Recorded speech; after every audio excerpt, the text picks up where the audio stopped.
स्वागत है आपका मेरे YouTube चैनल पर।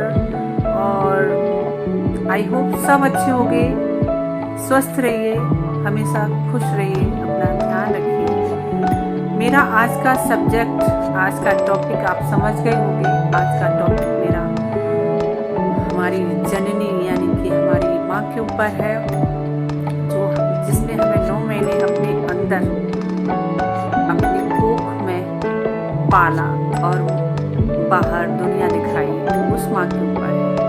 तो सुनिए। जी हाँ दोस्तों, माँ माँ ही होती है। माँ के जैसे तो दुनिया में कोई हो ही नहीं सकता।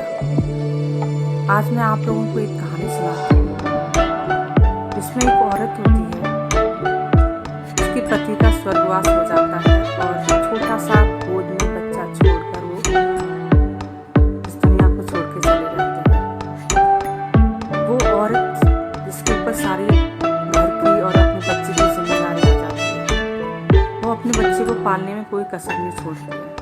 वो औरत बड़े लोगों के घर में जाके चौका बर्तन करके और अपने बच्चे के लिए, अपने बच्चे की परवरिश के लिए पैसा कमाती है और उसको अच्छा पढ़ाती है, अच्छे से अच्छा पढ़ाती है। दिन रात मेहनत करके अपने बच्चे को अच्छा पढ़ाती है। जब वो बच्चा थोड़ा बड़ा होता है और थोड़े बड़े स्कूल में जाता है, उसके बाद जब वो अपने बेटे को स्कूल छोड़ने जाती है तो उसके दोस्त उस बच्चे को चढ़ाते हैं और बोलते हैं कि कानी माँ का बेटा, तेरी माँ कानी है, तेरी माँ कानी है। वो बच्चा अपनी माँ को देखता, उसकी एक आँख नहीं थी। तो बच्चा अपनी माँ से बोलता, माँ आप मुझे छोड़ने मत आया करो, मेरे दोस्त मुझे चढ़ाते, मुझे अच्छा नहीं लगता है। फिर वो माँ स्कूल तक नहीं आती थी, वो दूर से ही अपने बच्चे को छोड़ देती थी और बच्चा अपने स्कूल चला जाता था।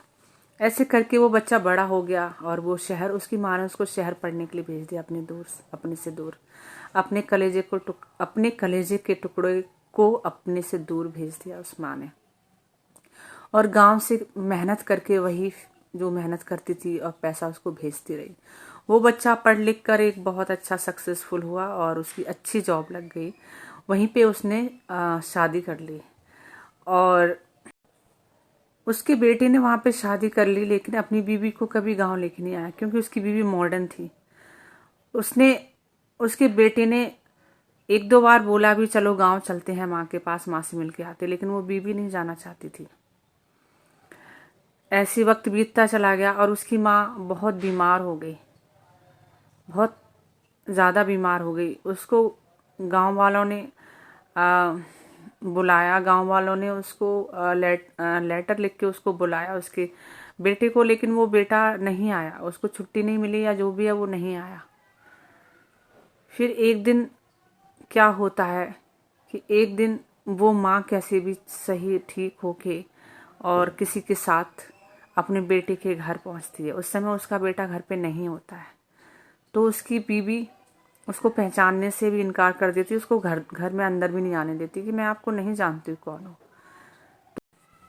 उस माँ ने अपने बेटे से मिलने के लिए बहुत रिक्वेस्ट की कि मेरे बेटे के आने तक मुझे यहाँ पे रुकने दो, मैं उसको देखना चाहती हूँ। लेकिन उसकी बीवी ने कहा यहाँ से जाइए। वो माँ उसकी बीवी को उसके हाथों में कोई लिफाफा पकड़ा के वापस चली आई, वापस गांव चली गई। जब वो बेटा वापस आया, 2-4 दिन के बाद अपने घर वापस आया, अपने शहर वाले घर में वापस आया, तो उसकी बीवी ने वो लिफाफा उसको दिया। वो लिफाफा जब उसने देखा तो वो बहुत फूट फूट के रोया, बहुत फूट फूट के रोया और उन्हीं पैरों से वो उसी वक्त अपनी माँ से मिलने के लिए निकल गया। और जब वो गांव पहुंचा तब देखा कि उसकी माँ इस दुनिया को छोड़ के जा चुकी थी। वो अंतिम बार अपने बेटे को देखना चाहती थी। तो जानते हो दोस्तों सच्चाई, जब वो बेटा गांव पहुंचा तो पता है उस लिफाफे में क्या था? उस लिफाफे में उसकी माँ की सारी जिंदगी की मेहनत की कमाई, जमा पूंजी और पूरा गांव का घर मकान सब उसके नाम था।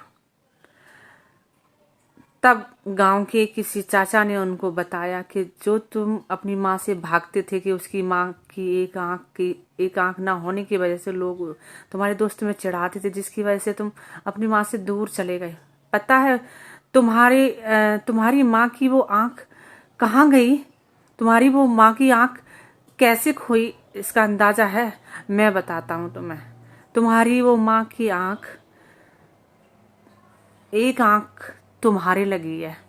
तुम्हारी माँ की एक आंख तुम्हारी आंख में लगी है, क्योंकि बचपन में तुम्हारी गिल्ली आंख में घुस गई थी और तुम्हारी एक आंख को निकालना पड़ा था। तब तुम्हारी माँ ने उस माँ ने अपनी एक आंख तुम्हें दे दी, हंसते हंसते दान कर दी। जिस माँ से तुम जिंदगी भर भागते रहे, तुमने पूछा भी नहीं। माँ कुछ भी कर सकती है अपने बच्चे के लिए, लेकिन बच्चे कुछ नहीं कर सकते। तुमने उनकी तकलीफों को नहीं देखा कि उन्होंने किस किस तकलीफों को झेलकर तुम्हें पढ़ाया लिखाया, इस काबिल बनाया। वो बेटा सबकी बात सुनकर बहुत रोया और बोलने लग गया, माँ मुझे माफ कर दो। लेकिन कहते ना दोस्तों, जिंदा रहते जब आप किसी को सुख नहीं दे सकते, और उसके मरने के बाद रोने से कोई फायदा नहीं है। तो अगर किसी को सुख देना है, अगर किसी की कद्र करनी है, अगर किसी को प्यार देना है, तो उसके जिंदा रहते, उसके मरने के बाद कोई फायदा नहीं है। ताजमहल मुमताज के मरने के बाद बनवाया गया था, तो क्या मुमताज महल देखने आ रही थी या उसको सुख मिला? हालांकि माँ बाप दोनों ही बच्चों से बहुत प्यार करते हैं, लेकिन माँ एक ऐसी अनमोल चीज, अनमोल इंसान होती है, जो आपको अपने शरीर के अंदर अपने खून से सींचती है, 9 महीने रखती है। उस माँ का जो दिल दुखाता है, वो जिंदगी में कभी खुश नहीं रह सकता है। तो आप ये सोच लीजिए, क्या आप उनका उपकार उतार सकते हो? क्या उनको जो उन्होंने 9 महीने पेट में रखा है, आप उतना कर्जा भी नहीं उतार सकते हो। वो तो तब आपको एहसास होता है जब खुद आप माँ बाप बनते हो, तब एहसास होता है कि माँ बाप क्या होते हैं, माँ बाप की तकलीफें क्या होती हैं, तब समझ में आता है। तो प्लीज मेरी रिक्वेस्ट है उन बेटों से, मेरी रिक्वेस्ट है उन बच्चों से कि अपने माँ बाप को समझिए।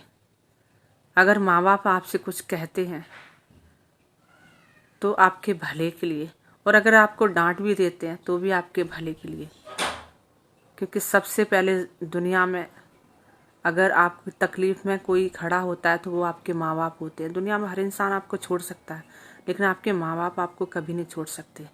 तो माँ बाप का ख्याल रखिए, बहुत सुखी रहोगे आप। तो एक लाइन में माँ के लिए बोलना चाहूँगी कि माँ के दिल जैसा दुनिया में कोई दिल नहीं। जी हाँ दोस्तों, आशा है मुझे कि आपको मेरी ये कहानी से बहुत कुछ सीखने को मिला होगा और बहुत अच्छी लगी होगी। अगर अच्छी लगी हो तो प्लीज़ कमेंट में बताइए कि आपको कहानी कैसी लगी, और लाइक और सब्सक्राइब ज़रूर कीजिए। Thank you. मेरी रिक्वेस्ट है उन बेटों से, मेरी रिक्वेस्ट है उन बच्चों से कि अपने माँ बाप को समझिए।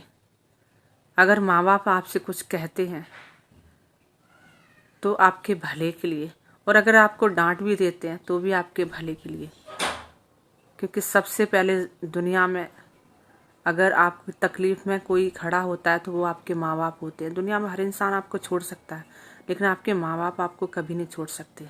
तो माँ बाप का ख्याल रखिए, बहुत सुखी रहोगे आप। तो एक लाइन में माँ के लिए बोलना चाहूँगी कि माँ के दिल जैसा दुनिया में कोई दिल नहीं। जी हाँ दोस्तों, आशा है मुझे कि आपको मेरी ये कहानी से बहुत कुछ सीखने को मिला होगा और बहुत अच्छी लगी होगी। अगर अच्छी लगी हो तो प्लीज़ कमेंट में बताइए कि आपको कहानी कैसी लगी, और लाइक और सब्सक्राइब ज़रूर कीजिए। Thank you.